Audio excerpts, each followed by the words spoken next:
What if I told you that healthy foods are making you store abdominal fat? Shocking, isn't it? But here's the truth. There are certain so-called diet foods that are secretly sabotaging your weight loss efforts by throwing your hormones into chaos, leading to belly fat. One popular drink, for example, has been scientifically proven to increase your waist to hip ratio, regardless of how much you exercise. In the next few minutes, I'm going to reveal these sneaky fat-storing culprits and show you how to reset your hormones to effortlessly lose weight around the midsection. Stick around to the end as I'm going to reveal the 2 key things I personally changed that led to losing 2 inches from my waist. This method allows you to eat more while still shedding stubborn fat. It's like unlocking a secret fat loss code in your body. First, let's step into the topic of so-called diet foods.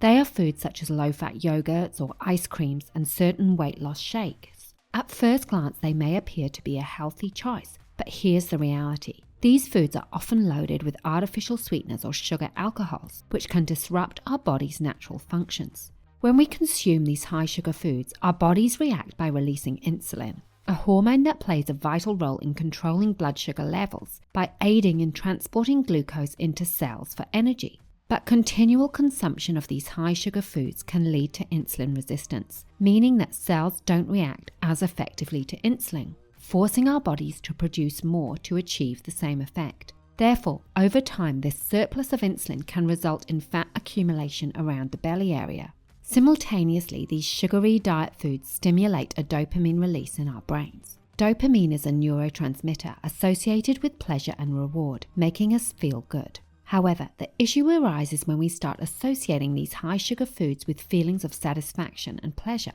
leading to increased cravings. Moreover, studies show that excessive sugar consumption can dull the brain's response to sweetness, causing us to consume more than necessary to attain the same level of satisfaction. This cycle of overeating and dopamine release makes it challenging for us to regulate our food intake and maintain a healthy weight. Studies on rats addicted to cocaine have shown the addictive nature of sugar. Researchers found that an astounding 94% of rats chose water sweetened with saccharin or sugar over cocaine when given the option. Hence, the want for sweetness can even surpass the attraction of cocaine. In a minute, I'm going to show you how certain foods are engineered by big food corporations to make you crave more, making fat loss an uphill battle. Before that, let's look at another food that may appear healthy at first glance, but also is addictive and can lead to abdominal fat, and that is breakfast cereal, especially the sweetened variety. These sweet morning treats are a staple in many homes, but they're not exactly your best friend when it comes to fat loss. To put things into perspective, a single serving can pack more than 60% of the maximum daily sugar intake recommended by health experts. Therefore, these cereals, which are typically loaded with added sugars and low in protein and fiber, can contribute to an increase in belly fat. When our bodies take in foods that are high in sugar and low in fiber, they quickly absorb the sugar into our bloodstream. This rapid absorption causes a surge in blood sugar levels, prompting the pancreas to release insulin, which, as we have just mentioned, increases abdominal fat. Additionally, these processed foods also mess with our dopamine response, meaning our body craves more and more, making it increasingly difficult to lose stubborn belly fat. Moreover, there's another hormone involved here, leptin. Leptin signals satiety or fullness to our brain. When we regularly consume high-sugar, low-fiber foods like sugary cereals, it can disrupt this signaling process, making us feel less satiated after eating and increasing the likelihood of overeating. Shortly, I'm going to show you how one specific drink can cause this hormone to be out of balance too. Before we get to that, let's look at a common food that is often engineered so once you pop, you can't stop. Hence, it can lead to excess belly fat, and that is potato chips, along with other similar snacks. These snacks are designed to excessively stimulate our taste buds and increase our desire for more. When we consume foods rich in salt, sugar, or fat, our brain releases dopamine, which, as we just learned, is a neurotransmitter linked with pleasure and reward. This dopamine release conditions our brain to crave these foods repeatedly, leading to a harmful cycle of overeating and weight gain. Aside from the way they make us crave more, potato chips have another downfall for losing belly fat: the vegetable oils used in their manufacturing process. These oils are known to cause inflammation and insulin resistance, both of which complicate weight loss efforts. Here's the science behind it. Vegetable oils are loaded with omega-6 fatty acids that turn rancid when they are refined to make oils. Consuming these in large quantities can set off inflammatory reactions within your body, messing with your cells' normal operations and resulting in insulin resistance, thus leading to excess fat storage, particularly around your midsection. Now, let's look at how a particular type of drink can affect the satiety hormone leptin, and then I'm going to show you how two drinks often thought of as healthy alternatives could be leading to abdominal fat. But first, let's examine how alcohol can be a sneaky contributor to weight gain, particularly in the belly area. Research from France has shown that regardless of your body mass index, alcohol intake is associated with a larger waist-to-hip ratio in both genders. Interestingly, wine and beer seem to be the culprits for women when it comes to increasing this ratio. This could be because of how alcohol interacts with leptin, the appetite-regulating hormone. Consuming alcohol disrupts our body's leptin balance, which can lead to increased hunger and ultimately weight gain. Let's delve deeper into this. Alcohol is known to have a negative effect on sleep quality. During sleep, our bodies regulate several hormones related to hunger and stress, like ghrelin and cortisol. When alcohol-induced poor sleep interferes with this balance, it can result in increased hunger and stress levels, which can further amplify weight gain. Another reason alcohol affects our metabolic rate is because it's packed with calories. The metabolism takes alcohol as priority over other nutrients because the body sees it as a toxin that needs immediate attention. This means while your body is preoccupied metabolizing alcohol, it isn't efficiently burning off other calories from food or stored fat, leading to an overall decrease in metabolic rate. This was shown in a study where researchers gave healthy men 24 grams of alcohol, about 2 standard drinks, and closely monitored their body's response. Contrary to popular belief, only a tiny amount, less than 5% of the alcohol was converted to fat. However, the liver turned most of the alcohol into acetate, which flooded the bloodstream and had 2 major effects. It significantly decreased fat burning throughout the body and reduced the release of stored fat from fat cells. For someone struggling with abdominal obesity, this means that even moderate alcohol consumption can dramatically slow down fat loss by essentially shutting off your body's fat-burning processes for several hours. I'll show you how to reverse this soon. Next, let's discuss a drink many consume as a healthy addition to their breakfast: fruit juices, particularly those that come pre-packaged.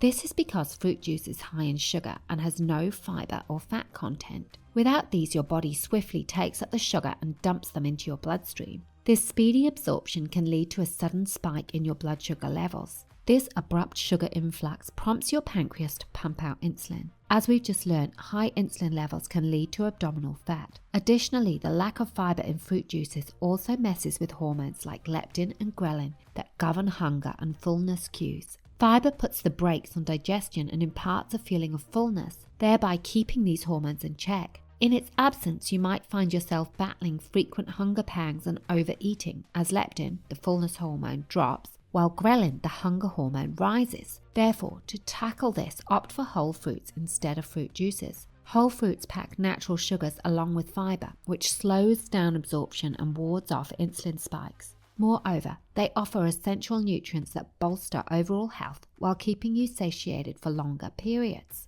Now that you've learnt about the effect of foods high in sugar for your waistline, you might be thinking our next food on the list would be a good option for burning belly fat. This leads me to diet sodas, which can actually contribute to accumulating belly fat.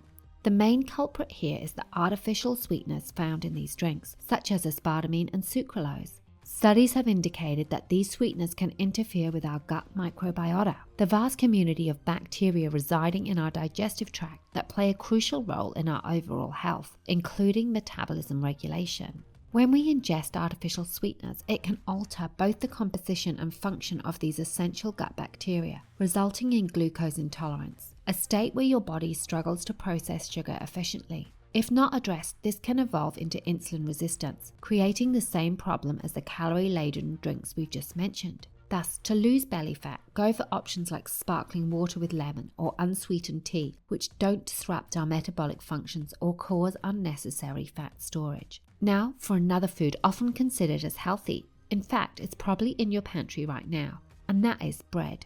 You may find it shocking to discover that this seemingly innocent food item plays a significant role in belly fat accumulation. The main offender here is gliadin, a wheat protein present in both white and wholemeal varieties. During digestion, gliadin disintegrates into smaller proteins. These minuscule proteins possess the capacity to penetrate the blood-brain barrier and latch onto opiate receptors within our brain, starting an addictive response akin to what we encounter with sugar or even narcotics. Therefore, this addiction prompts us to consume more, amplifying our appetite and leading us to overeat. The higher your intake of bread, the stronger your craving for it becomes, establishing a relentless cycle of overconsumption and weight gain. Research conducted by the University of Copenhagen revealed that gliadin fragments can boost insulin secretion and weight gain. They discovered that these fragments trigger insulin release from pancreatic cells. In mouse experiments, those injected with gliadin fragments experienced significantly more weight gain than their counterparts. Hence, gliadin could prompt your body to produce excess insulin, resulting in increased fat storage, particularly around your waistline. If you're battling belly fat and are a frequent consumer of bread, curtailing your gliadin intake could assist in managing your weight by better controlling your insulin levels. Gliadin also disrupts the hunger hormone ghrelin. Typically, after consuming a meal, ghrelin levels decrease, indicating fullness. However, gliadin disrupts this process, causing ghrelin levels to stay elevated even after eating, which results in constant hunger pangs and further promotes overeating. To disrupt this cycle, consider healthier alternatives like sprouted bread or vegetables that are low in carbohydrates but high in fiber. This not only aids in regulating your insulin and ghrelin levels, but also breaks the addictive cycle instigated by gliadin, making it easier to burn belly fat. Now that we've covered what not to eat, I want to reveal how I managed to lose 2 inches from my waist, even though I was already at a healthy body weight. This happened when I started regular resistance training for just 15 minutes 3 times a week and eating 100 grams of protein daily. Consequently, I dropped fat from my abdominal region effortlessly, and I was actually eating more than before. This matters because increasing protein intake and engaging in resistance training can boost muscle mass and metabolism, which are key factors in effective weight management. To learn more about this, watch the video on your screen now. That about wraps it up. If you're struggling to reach your ideal body weight, it might be your hormones. So make sure you click the link below this video to take our hormonal balance quiz and get a personalized hormonal report tailored to your hormone type. Also, if you found this video helpful, please subscribe and leave a comment below.